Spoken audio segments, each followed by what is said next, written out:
Hi kids! Welcome to Teacher Beth Class TV.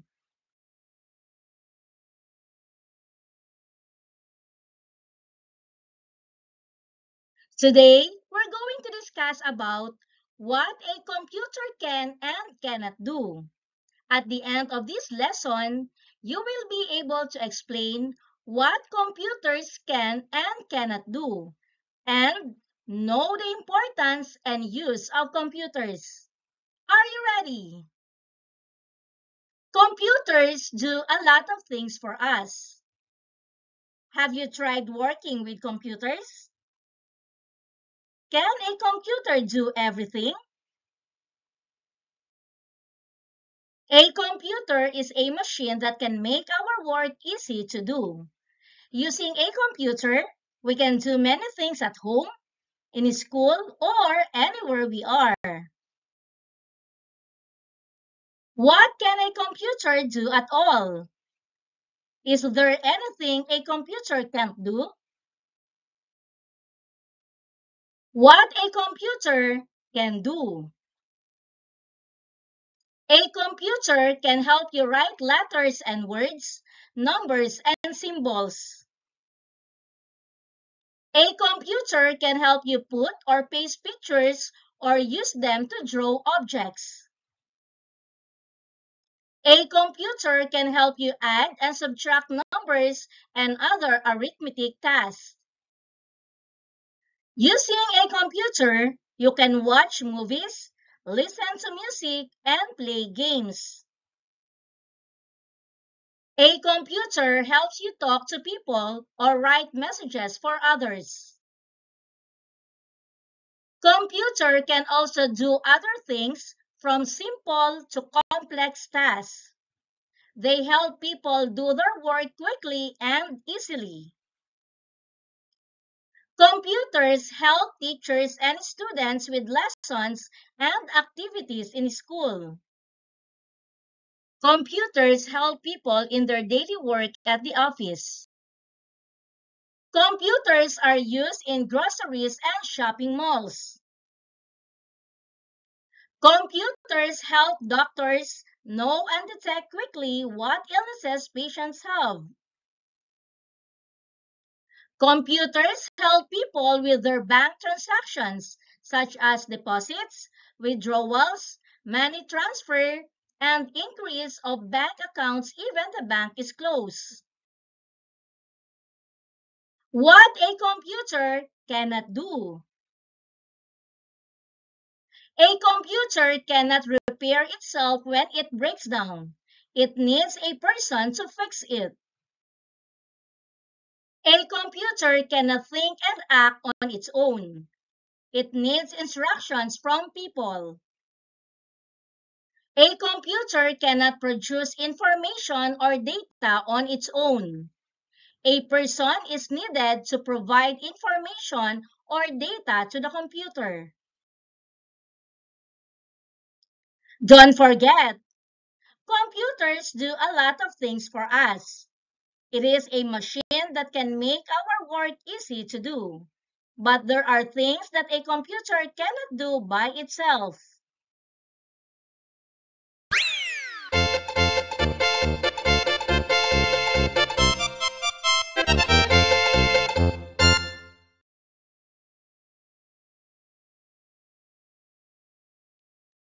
Say yes if the statement is true and no if it is false.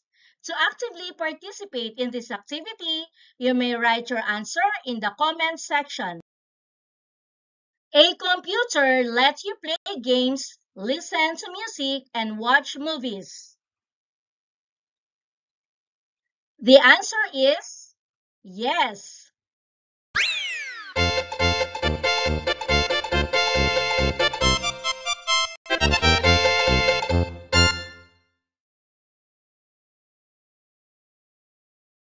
A computer repairs itself when it breaks down. The answer is no.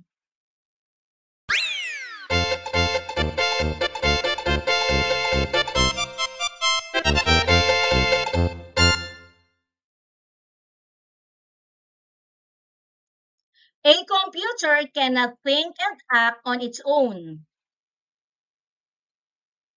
The answer is yes.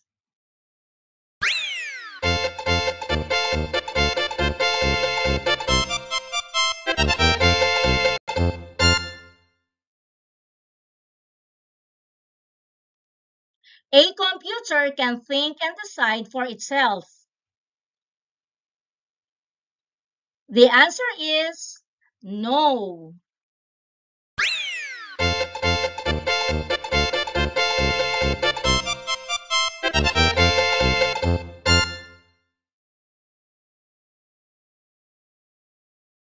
A computer does not need instructions from people. The answer is no.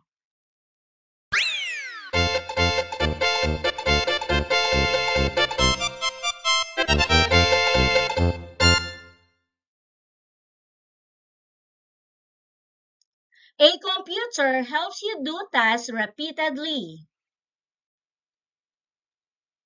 The answer is yes.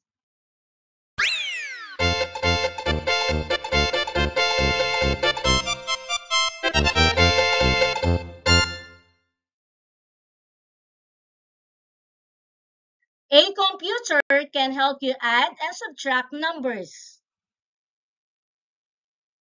The answer is yes.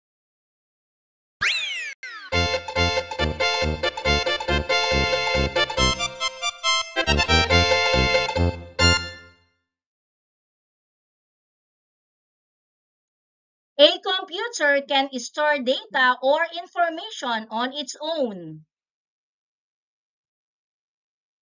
The answer is no.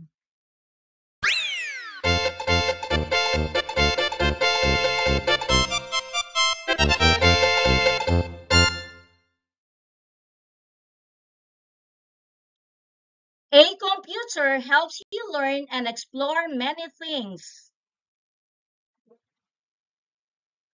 The answer is yes.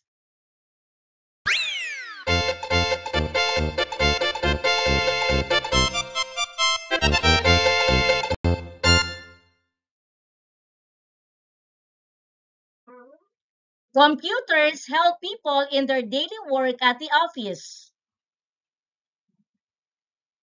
The answer is yes.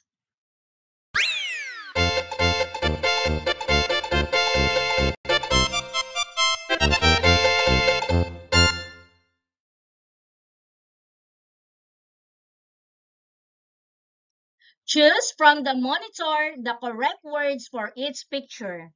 To actively participate in this activity, you may write your answer in the comment section. Once again, these are the choices.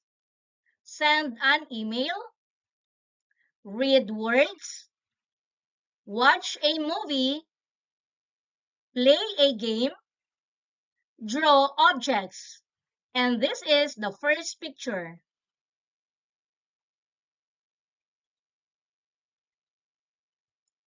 The correct answer is watch a movie.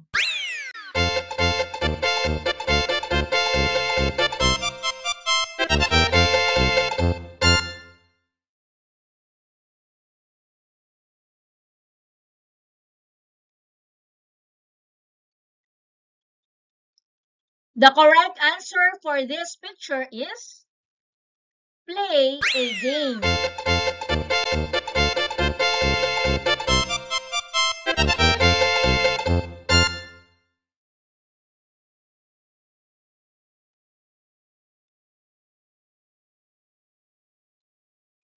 The picture shows send an email.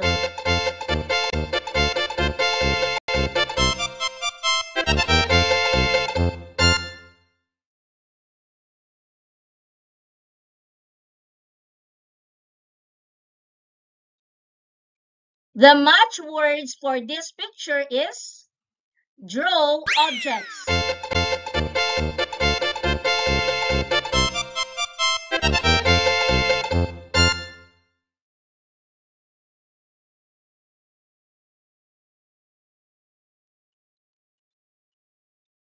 And the correct answer is read words.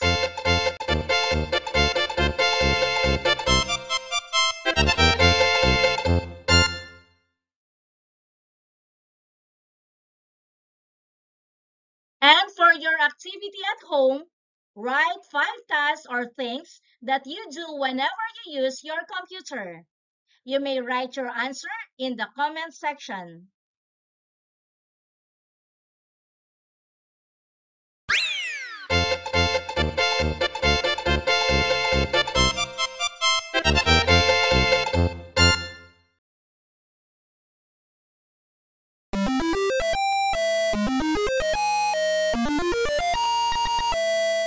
Thank you for joining me. Let's learn, play, and grow together. Teacher Beth Class TV. Subscribe, like, and share. Thank you.